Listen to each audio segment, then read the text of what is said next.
अस्सलामुअलैकुम, क्या हाल है? होप ठीक होंगे, खैर से होंगे, खुश होंगे। अल्हम्दुलिल्लाह हम भी बिल्कुल ठीक है। यह है सहरी का टाइम और सहरी में बना रही हूँ चाय और साथ में गार्लिक ब्रेड। बच्चों को बड़ा ये कॉम्बिनेशन पसंद है। सारे ही बच्चे, चारों बच्चे बड़े खुशी खुशी ये खा लेते हैं। तो इतने दिन से उनको याद ही नहीं आया। कल अचानक से बच्चे ने बोला कि अम्मी आपने बनाई नहीं बहुत दिन से, कल सहरी में बनाओ। मैंने कहा लेते हुए आ जाना। तो नमाज से बच्चों ने ये वाला पाँव लेकर आ गए। असल में तो नरम पाँव आते ना, वो उसके बनाते, पर ये थोड़ा हार्ड होता है। पर कुछ नहीं, हमको वैसे भी बेक ही करना था। तो ये लंबा वाला पाँव बोले वो नरम वाले नहीं थे, तो मैंने कहा कोई बात नहीं, इसी का बना लेंगे हम। क्रिस्पी है जब ही बनेंगे जब आप इसकी स्लाइसेस को है ना पतले पतले काटेंगे। यानी ब्रेड कैसे आता है, डबल रोटी जिसको कहते हैं, उसके कैसे स्लाइस होते हैं, बस वैसे ही साइज काटने होते हैं। अगर बहुत मोटे मोटे काटेंगे तो फिर क्रिस्पी नहीं बनेंगे। तो बहरहाल मैं इसमें क्या डालती हूँ, बटर लेती हूँ। बटर में गार्लिक का पेस्ट जो होता है ना वो डाल के माइक्रोवन में गर्म कर लेती हूँ। यानी बटर को लिक्विड फॉर्म में लेकर आ जाती हूँ। कभी कभी तो तैयार भी होता है, लेकिन अभी नहीं होता है तो फिर मैं बटर में गार्लिक का पेस्ट डाल के 30 सेकंड गर्म कर लिया तो अच्छा लिक्विड फॉर्म में हो गया। फिर थोड़े से उसमें चिली फ्लेक्स और कोतमीर जो होता है ना वो कट करके डाल दिया। बस हमारा मज़ेदार सा जो ऊपर लगाने के लिए, पाँव सेकने के लिए बटर है वो तैयार हो गया है। यहाँ पर मैंने सब जमा दिया है और इसी बटर को मैं ऊपर लगा दूंगी। और मेरे पास एयर फ्रायर जो है ना ये वाला, इसमें माशाल्लाह सारे सिस्टम है। यानी इसमें एयर फ्रायर भी दिया हुआ है, फ्राई भी हो जाता है, बेक भी हो जाता है, टोस्ट भी हो जाता है। तो सब मल्टी यानी टास्किंग कर लेता है ये, तो बड़ा मेरे लिए इजी हो जाता है। जैसे सुबह बच्चे स्कूल भी जा रहे हो या फिर ऐसे कुछ अर्जेंट में करना हो तो ये छोटा सा खोले। और अभी वो ओवन खोलने में कितना टाइम, यानी वो गर्म होगा, ये जल्दी प्री हीट जल्दी हो जाता है। तो यहाँ पर मैंने टोस्ट में लगा दी थी, तो क्या है जल्दी, यानी 2-3 मिनट में ही टोस्ट हो जाता है। अब बेक करने रखो तो बेक करने के लिए कम से कम 10 से 12-15 मिनट लग जाते हैं, तो वो थोड़ा टाइम टेकिंग होता है। हो गई है सहरी, और सहरी के फ़ौरन बाद भाई स्कूल का टाइम हो ही जाता है। तो हनाना को छोड़ के सारे बच्चे रोज़े रख रहे हैं और आजकल थोड़ी ड्यूटी बढ़ गई है। बच्चों को लेने जाना, छोड़ने जाना, ग्रॉसरी करना, थोड़ी अकेले वाली जिम्मेदारी आ जाती है। क्योंकि हस्बैंड माशाल्लाह से है ना 10 दिन, आज कितने साल से एतिकाफ में बैठ जाते हैं। तो घर का एक बंदा अगर इबादत में लगा है तो दूसरा जो सपोर्ट कर रहा है तो उसको भी सवाब ही मिल रहा है ना। तो ये मेरे को लगता है कि मैं जो स्कूल छोड़ रही हूँ ला रही हूँ, इसमें मुझको पूरा सवाब मिल रहा है। ऐसा नहीं कि मेरा टाइम जा रहा है, मैं कुरान नहीं पढ़ पा रही हूँ, नहीं, ये मेरे लिए सवाब की बात है। बच्चों को छोड़ के आ गई थी ग्रॉसरी करने के लिए, दूध वगैरह ख़त्म हो गया हुआ था और ईद बस करीब करीब ही आ रही है। तो ईद के जो आइटम माशाल्लाह आपने पिछले वीडियो में देखा था कि बनाना शुरू हो गए हुए हैं। तो सबसे पहले मैंने उसकी लिस्ट बना ली थी, जैसे रमज़ान में क्या क्या बनाना है उसकी कैसे लिस्ट बना ली जाती है। तो मैं बच्चों को बिठाती हूँ, पूछती हूँ बच्चों क्या खाना है ईद में। तो उनकी अलग अलग जो ओपिनियन होती है, राय होती है कि भाई अम्मी ये भी होना चाहिए, अम्मी वो होना चाहिए, अम्मी मेरे को ये पसंद वो पसंद। तो मैं सबकी यानी पसंद का ख्याल करते हुए कि एक को ये चीज़ ज़्यादा पसंद है, दूसरे को ये चीज़ ज़्यादा पसंद है, ऐसी पूरी एक लिस्ट बना लेती हूँ और फिर उसके बाद तैयारी शुरू कर देती हूँ। बच्चों को स्कूल छोड़ दिया है, ग्रॉसरी कर लिया है, तो अब क्या फिर देरी किस बात की। चले बिस्मिल्लाह पढ़ के शुरू करते हैं। आज किचन में बनने वाली है 3 किस्म की मिठाइयाँ। एक नॉर्मल जो बर्फ़ी होती है दूध की, वो बनाएंगे, साथ में फिर बादाम की बर्फ़ी, और आज पहली बार ट्राई करने वाले हैं काजू कतरी। देखते हैं ठीक निकलती है नहीं। काजू कतरी तो मेरी और मेरे सब बच्चों की फेवरेट मिठाई है। इंडिया से कोई आ रहा हो ना तो मैं पूछता है मेरे से क्या लाऊं, तो मैं कहती हूँ, मेरे बच्चे बोलते हैं काजू कतरी लाओ, कपड़े नहीं चाहिए हमको।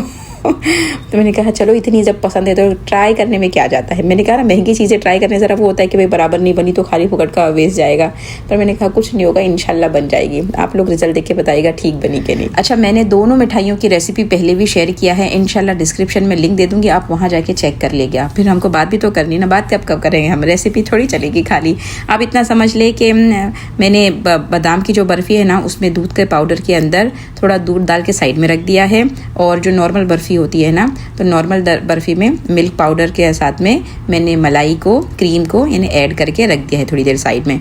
और घी सबसे पहले बनना चाहिए तो घी बनाने रखा है। आज हम बात करने वाले हैं सदके के बारे में। सदका किसको क्या बोलते हैं कि अल्लाह ने जो हमको माल दिया है उसी माल में से अल्लाह के रास्ते में, अल्लाह ही के वास्ते खर्चा करना, इसको सदका कहते हैं।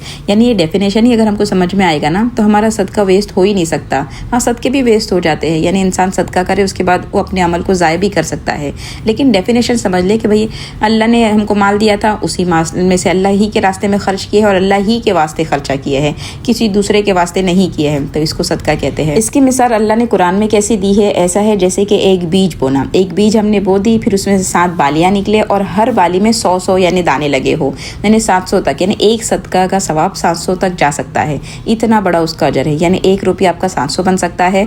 हर चीज़ का सवाब यानी 700 तक पहुंच सकता है आपके सदके का। और सदका असल में होता क्या है, आपका माल तो कुछ कम नहीं होता है। हम समझते हैं हमारा माल कम हो रहा है, कैलकुलेटर तो यही बता रहा होता है कि हमारा माल कम हुआ, लेकिन होता ये है कि आप अपने ही अकाउंट से अपने दूसरे वाले अकाउंट में ट्रांसफ़र कर रहे हो, तो क्या उसमें पैसा कम हो जाता है। मेरे पास समझे आप 2 अकाउंट है, तो मैंने अपना पैसा यहाँ से निकाल कर दूसरे अकाउंट में डाल दिया है, ठीक है। तो हम दुनिया के अकाउंट से निकाल कर हमारा पैसा आखिरत के अकाउंट में डालते हैं, तो इसको सदका कहते हैं। तो ये थोड़ी कम हुआ, हमारे दूसरे अमाउंट पे जमा हुआ, अकाउंट में जमा हो गया, तो यानी सदका करके हम अपने आप को फ़ायदा पहुंचा रहे हैं। हमारी ज़्यादा खुशफहमी है कि हम सोचते हैं कि मैंने दूसरों पर एहसान कर दिया है, मैंने उनको पैसा दे दिया है, मेरी वजह से लोगों के घर चलते हैं, मेरी वजह से यतीम पल रहे हैं, मेरी वजह से यानी ये हो रहा है वो हो रहा है। भाई आपने एहसान किसी पे नहीं किया है, आपने अपने अकाउंट में जमा किया है।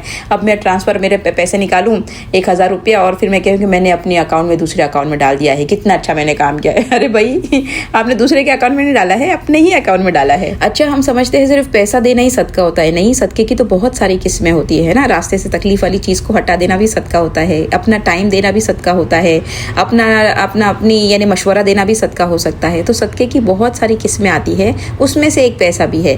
तो देखिए, हम जब ज़मीन में बीज डालते हैं तो बीज डालने के बाद हम क्या करते हैं, ये छोड़ देते हैं कि उगा तो उगा, नहीं तो कोई बात नहीं। बीज भी डैमेज हो सकता है या तो फिर अच्छा निकल सकता है, यानी बीज डाल देना यानी सदका दे देना ये इनफ नहीं होता है, बल्कि बीज का ख्याल करना कि उसके अंदर से बालियाँ निकल कर आ जाए, तो ये भी इंपॉर्टेंट होता है ना। तो कैसे ख्याल किया जाएगा, कुरान में अल्लाह बताता है कि अगर तुमने बीज बो दिया तो उसके बाद ख्याल करो। क्या ख्याल करो कि अपने सदके को है ना जताओ मत, एहसान मत जताओ कि हमने तुमको दिया था, हमने तुमको दिया है, और ये अपने आप को याद मत दिलाओ या किसी को याद मत दिलाओ कि हमने तो उसको दे दिया, इतना बेचारा ज़रूरतमंद था, भले इससे ही बोल रहे हम, लेकिन कितनी ज़रूरत थी उसको तो मैंने ही दे दिया। आपने याद दिलाया अपने आप को या किसी और को, तो याद दिलाना, एहसान जताना, तो आपका बीज बराबर नहीं है, आपका बीज में से बालियाँ नहीं निकलेगी, यानी 700 तक नहीं पहुँच सकता, बल्कि वो बीज तो ख़राब हो गया। वो बीज आपको फ़ायदा देने के बजाय नुकसान देगा। हाँ, वो ज़मीन को ख़राब करके आपके लिए नुकसान वाली चीज़ बनेगा। तो आपने दे दिया, हमारे उर्दू में कहते हैं कि नेकी कर दरिया में डाल, तो बिल्कुल सही करते हैं कि नेकी करने के बाद आपने भूल जाना है, ना खुद याद रखना है, ना किसी को याद दिलाना है, और ना उसको किसी को जताना है। तो एक तो ये पाबंदी लगा दी गई सदका देते वक्त। दूसरी पाबंदी ये है कि आप उस सदके के ज़रिए तकलीफ़ मत पहुँचाओ। जैसे अक्सर हमारे इधर होता है कि हर साल जो हमसे लेते हैं ज़कात वगैरह, सदका वगैरह, तो वो आके याद दिलाते हैं कि भाई मेरी बेटी का इलाज है, तो हम कहते हैं हाँ इसको तो हर साल ही रहता है, हर साल आ ही जाती है तारीख पर। ये क्या है, ये क्या है, आप तकलीफ़ दिला रहे हैं, यानी अपने बोलों से, अपने जुमलों से, अपने रवैये से आप जता रहे हैं। जब हमने ये समझ लिया कि आपने उसको दिया ही नहीं है, आपने अपने लिए फेवर किया है, तो उस पर जताना या उसको तकलीफ़ देना तो अक्ल में आने वाली बात ही नहीं है ना। तो यहाँ पर अल्लाह ने मना किया है कि अगर आप अल्लाह के रास्ते में अल्लाह ही के पैसे में से कुछ खर्च कर रहे हो तो आप अपने लिए कर रहे हो, तो उसमें जताना नहीं है, उसमें तकलीफ़ नहीं देना है। और अगर ये तुमको पता है, अगर हमको जैसे इंसान को अपनी आदत पता होती है ना कि मेरे को ऐसा है कि मैं किसी की मदद करूँगी तो मैं उसको जताया करूँगी, मैं उसको याद दिलाऊँगी, तो आगे कुरान में अल्लाह फरमाता है इससे अच्छा है कि तुम उसको मना कर दो। ठीक है, सदका देने के बाद जताना और फिर उसको एहसान बताना और तकलीफ़ देना, वो ऐसा है जैसे कि तुम मना कर देते वो ज़्यादा अच्छा था। अल्लाह कहते हैं मना कर देना ज़्यादा अच्छा है, अच्छे अल्फाज के साथ में मना कर दो, वो ज़्यादा अच्छा है बनिस्बत उस सदके के जो तकलीफ़ पहुँचाने का ज़रिया बन रहा हो। बहरहाल इस पर बोलने के लिए तो बहुत कुछ है, लेकिन आप इतना समझ लें कि सदका करना बहुत अच्छी बात है, अल्लाह की रज़ा के लिए अल्लाह के माल में से देना। हमारे नबी सल्लल्लाहु अलैहि वसल्लम की आदत थी कि साल भर बहुत ज़्यादा सदके किए करते थे, लेकिन रमज़ान में ना हमारे नबी ने डबल टिबल उसकी क्वांटिटी बढ़ा देते थे। तो हम भी नबी की सुन्नत को अपनाया, आसपास देखे कि कौन ज़रूरतमंद है, क्या है। ज़कात तो हमने निकाल दी है, ज़कात की बात नहीं हो रही, यहाँ पर सदके की एक्स्ट्रा वाली बात हो रही है, तो निकाले, उसमें बरकत ही है और दुनिया में भी अल्लाह उसकी बरकत दिखाता है। यहाँ पर मैं काजू कतरी बना रही हूँ, लेकिन एक मैं छोटा सा वाक़या बता दूँगी। काजू को मैंने है ना थोड़ा फ्रीज़र में डाल के उसको पीसा है ताकि उसके तेल नहीं निकले, उसका पाउडर बना लिया है, फिर यहाँ पर उसको छान रही हूँ। ठीक है, और यहाँ पर मैंने 3/4 कप पानी लिया है और 3/4 कप उसमें शक्कर डाल दी है। शक्कर को बस घुलाना है, कोई तारे वारे नहीं बनानी। मैं अपने तरीके का बता रही हूँ कि मैंने कैसे बनाई तो बराबर निकली है। तो ये बस इसको हम घुला लेंगे। मैं बता ये रही थी कि सदक़े से ना आपका माल बढ़ता ही है, आपकी परेशानियाँ दूर होती है, बहुत सारी चीज़ों का हल होता है सदका। मुझको याद है कि हम पे हार्ड टाइम चल रहा था, मैं और मेरे मियाँ पर, और हार्ड टाइम किस पे नहीं आता, हर एक पर आ ही जाता है। तो जब हम दोनों बैठ के बात कर रहे थे क्या क्या क्या क्या करें ऐसा किस टाइम में से निकले, तो मेरे को याद आया कि भाई सदका करना चाहिए। तो हमारे पास वैसे ही अमाउंट कम था, मैंने अपने शौहर को बोला कि हम सदका कर देते हैं, तो वो भी तैयार हो गए माशाल्लाह से। तो हमने मतलब पहले ही छोटी अमाउंट थी उसमें से सदका कर दिया, तो अल्लाह ने उसका बड़ा चढ़ा के आज कितना सारा कुछ दे दिया है। और ये देना कोई अलामत नहीं है कि अल्लाह वापस नहीं लेगा, अल्लाह चाहे तो ले ले, अल्लाह चाहे तो नहीं ले। लेकिन एक दुनियावी अगर लिहाज से बात की जाए, किसी ने मुझसे कमेंट करके पूछा आप बताए तो सही इतना बड़ा घर कैसे आया है, तो ये वही घर हमारा नहीं है, भाड़े का है। हमने तो एक रूम और एक किचन में भी दिन निकाले हुए, लेकिन अल्लाह ने बहुत कुछ दिया हुआ है। तो अगर मैं पीछे मुड़ के देखती हूँ कि इतना कुछ क्यों मिला है, तो जवाब ये मिलता है आपका सदका आपको बचाता है, बिल्कुल यही जवाब मिलता है। और सदके के बारे में आगे अल्लाह फरमाता है कभी बता देना चाहिए, कभी छुपाना चाहिए। बताना मतलब दूसरों को इंकरेज करना, मोटिवेशन देना कि नहीं भाई सही में सदका आपको बचाएगा, आपकी परेशानी को दूर करेगा, इस नीयत से बताया गया है। तो अपने ऊपर कोई घर ले ले, कोई यतीमों को ले ले, किफ़ालत ले ले, कोई बेवा की किफ़ालत ले ले कि भाई हमारे घर से इतना पैसा तो जाएगा उनके घर में, तो आप देखेंगे उसकी रहमतें और बरकतें अलग ही होती है। चले चले काजू कतरी रह जाएगी, तो मैंने 3/4 कप पानी लिया था, 3/4 कप शक्कर लिया था, उसको घुला लिया, बस घुल गई तो मैंने 2 कप है ना काजू का पाउडर डाल दिया। अब ऐड करने के बाद हमने क्या करना है, बस लम्स नहीं बनने देना है, उसको अच्छे से भूनना है। थोड़ा सा मैंने इलायची का पाउडर डाल दिया था, इतनी आराम से मिठाई बन गई ना माशाल्लाह। तो बस वो डाल के भूनना है। जब वो भूनने के करीब आ गई, आपने देखा कि किस तरीके से भूनने लग गई वो, कि उसने पतीला यानी छोड़ने लग गया। और बहुत ज़्यादा भी नहीं भूनना है, भूनना है लेकिन वो पानी वानी ख़त्म होने तक। और आप बॉल बना के देखना, अगर बॉल बनने लगेगा पतीले में से निकाल के, तो यह डन हो गई आपकी। और फिर 1 टेबलस्पून वहाँ पर घी डाल देना, बस मिक्स कर दिया और हमारी काजू कतरी का पेस्ट तैयार हो गया। यहाँ पर मैंने जिपलॉक थी ना, उस पर ये क्या कहते हैं, थोड़ा ठंडा हो गया यानी लिक्वम हो गया, तो फिर मैंने उस पर घी लगाया थोड़ा सा और ये आटे को उसमें डाल दिया। अब इसको मसलना है। आप देखिए मसल मसल के हमको चिकना करना है, यानी निकाले थे तो कैसा दिख रहा था, अब कैसा दिख रहा है। तो यहाँ पर मैंने बहुत अच्छे से उसको मसल लिया है। और ऊपर भी आप क्या कर रहे हैं, प्लास्टिक लगा ले और उसको थोड़ा यानी हल्का सा घी का हाथ लगाए और प्लास्टिक लगा ले, जिपलॉक रख दे दूसरी, और उसको वापस से बेलन की मदद से बेल ले। बहुत मोटी भी नहीं करना, बहुत काजू कतरी का साइज़ किसको नहीं पता भाई, तो उस तक बेलने का काम करे। और जब वो बिल जाएगी ना, तो उस पर मैंने चांदी का वर्क लगा दिया। और जो दूसरी मिठाइयाँ बन गई थी ना, उसको भी मैंने रैप करके रख दिया है, वो ठंडी हो गई, फ्रिज में रखूँगी। इसको भी ये काजू कतरी 2 घंटे मैंने ऐसे ही छोड़ दिए थे बेलने के बाद, वर्क लगाने के बाद।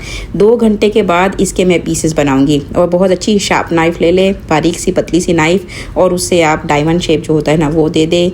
और माशाल्लाह से आप देखें कि कितनी अच्छे से निकल के आ रहे हैं टुकड़े। काजू कतरी का कमाल ये है कि अगर वो मतलब वो सॉफ्ट ही होती है, अगर वो हार्ड हो गई तो फिर आपकी कतली बराबर नहीं बनी हुई है। तो सॉफ्ट के लिए ख्याल करना है कि ओवर कुक नहीं करना है, उसको कुक करना है। मैंने बता दिया, आप निकाल के चेक करेंगे बैटर को, अगर वो बॉल के शेप में आ रहा है मतलब बस उसी स्टेज पे आपने गैस को बंद कर देना है।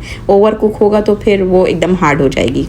तोड़ने का मेरा ज़रा दिल नहीं था क्योंकि रोज़ा है, तोड़ के करना क्या है, लेकिन फिर वीडियो में दिखाने के लिए तोड़ना पड़ता है। आप देखें कि माशाल्लाह कितनी सॉफ्ट सी और कितनी अच्छी बनी है, यानी फर्स्ट ट्राई अच्छा ट्राई होता है।